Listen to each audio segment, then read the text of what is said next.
This entire video will probably be this one optional fight. It's a purely optional fight. It's sort of out of character with everything else that goes on. It's sort of, well, why not? And you walk in here, you talk to Jurak. This is the Ice Troll Lodge, which is a berserker lodge. You know, I don't know what berserker lodge Minsk came from, but these are some of Minsk's friends, basically. And we say, I'd like to challenge your berserkers. And we mean all of them. And his response is, you're kidding, right? Is this some sort of foreign humor? No, this is an optional side quest. And you can recommend they begin running now. The real threats here are Nakai, who's back in the corner here, who's essentially he's me. He has both Spirit Shaman spells, a lot of them, and also Arcane spells. He's mostly a Spirit Shaman though, and he's a fairly high level one. At least level 20, probably higher. He has several hundred hit points, and he casts Storm of Vengeance like there's no tomorrow. So I really want to sort of get rid of him. My next objective is to kind of gather up the other enemies in the area.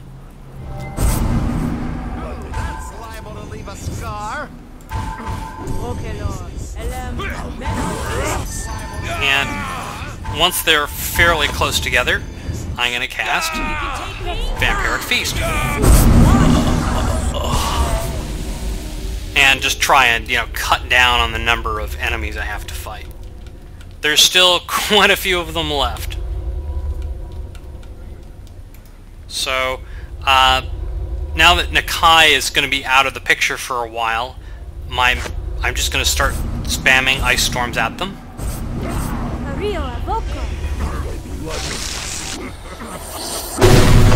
You'll notice that I'm standing here behind the table. That kind of prevents them from completely swarming me.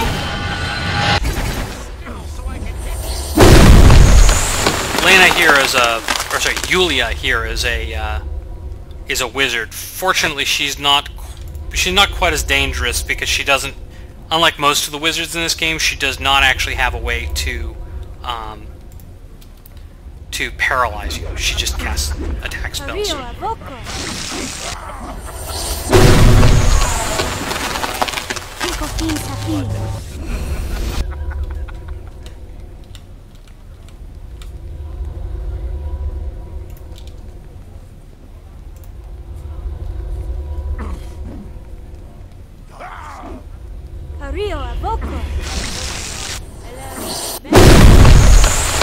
The next thing I'm going to do, now that I've kind of gotten rid of a lot of the spam, is cast Sunburst to blind the higher level guys who are still left.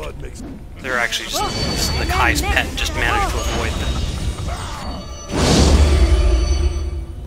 And that way I'm going to take a little bit less damage. This is, again, like the Oku fight, it's very much an endurance fight.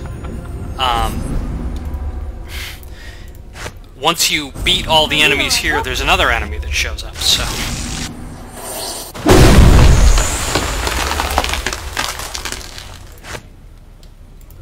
You would think, actually, for an Ice Troll Lodge, that they would have, you know, better resistance against cold, but they don't.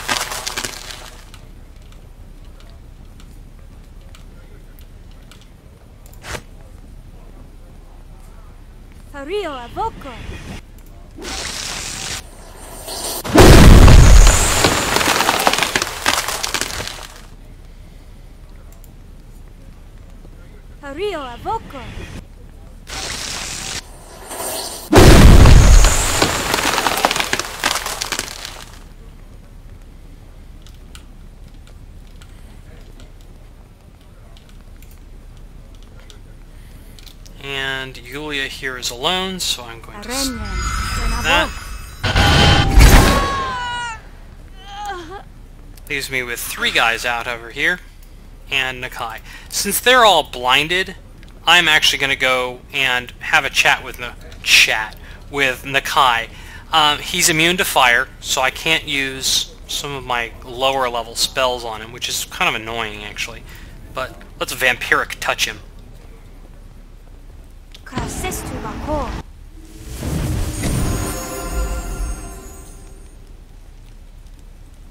Yeah, that doesn't work very well. Actually, I'm going to use lesser acid orbs.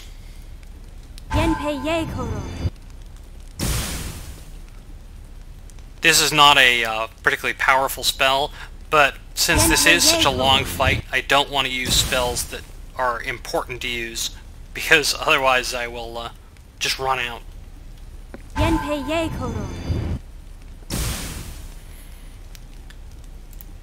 And Nakai is a spirit shaman, so he, when you actually quote-unquote kill him, he will automatically regenerate a little bit.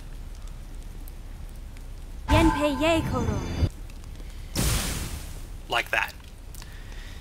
And I'm just going to keep spamming these orbs at him because they're cheap and I need to conserve spells.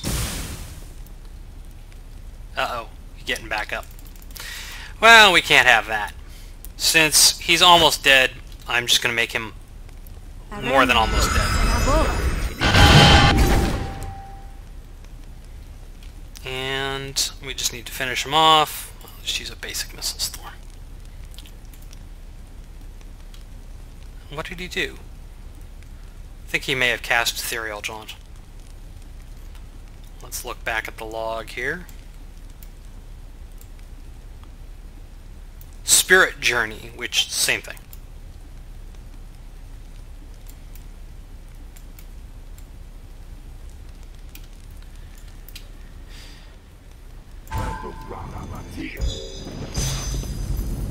He casts Fire Elemental, and hopefully he can still, I can target him now. Nope.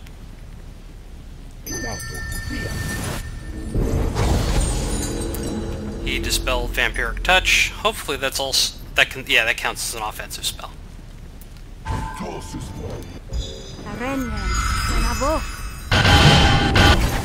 Alright, that deals with Nakai the Shaman. There are 3 enemies left down here. They're all blind, so they're just sitting around. They don't know where I am, which is convenient because it gave us time to fight Nakai with sort of relative safety. And also to not start the second part of this fight until we were ready. I'm going to recast a couple spells. And get back to pummeling them with ice storms.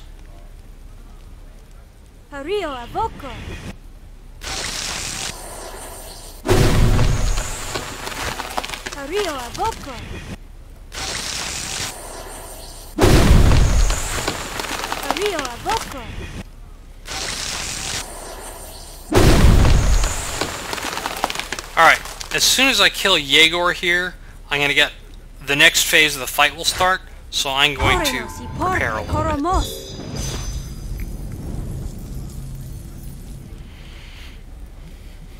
Not a whole lot. This is one of these places where I use Staff of Almaxian's Ethereal Visage, mostly because it gives a damage absorption effect, and that's useful at this point. I'm going to just kill him off with a magic missile.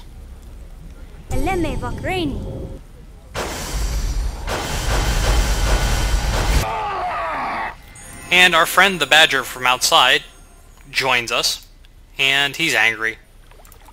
And apparently in his anger he finds strength. He is probably one of the most dangerous enemies in the game. He does not... he's immune to a lot of stuff. First of all, I can't evasculate him to start. And as you can see, he's got a couple hit points.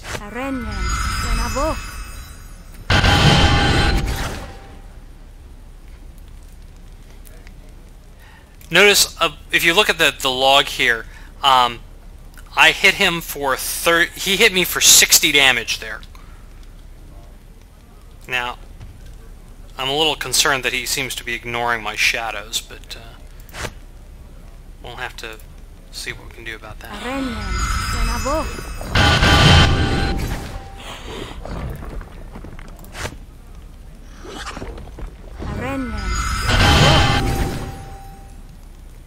I'm actually going to use Ethereal Jaunt.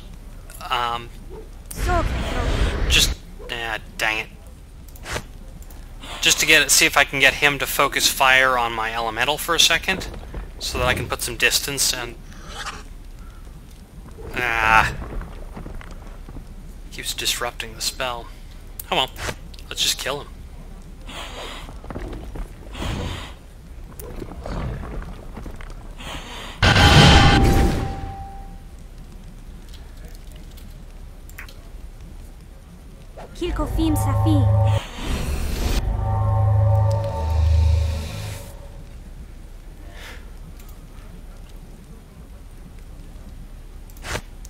I really need to split from this fight. This is one of the advantages and why I really should hang on to that Telthor leg bone. Is that it can't be interrupted because it's not a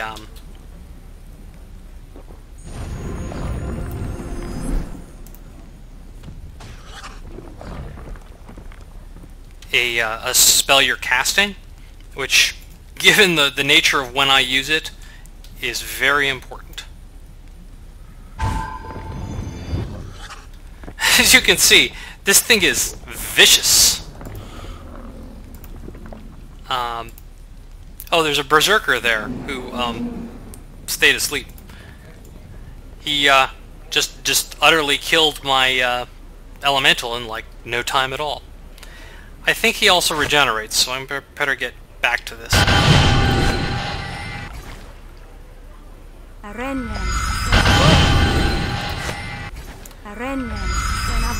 He's stuck on the other side of the table there. I think I've got him.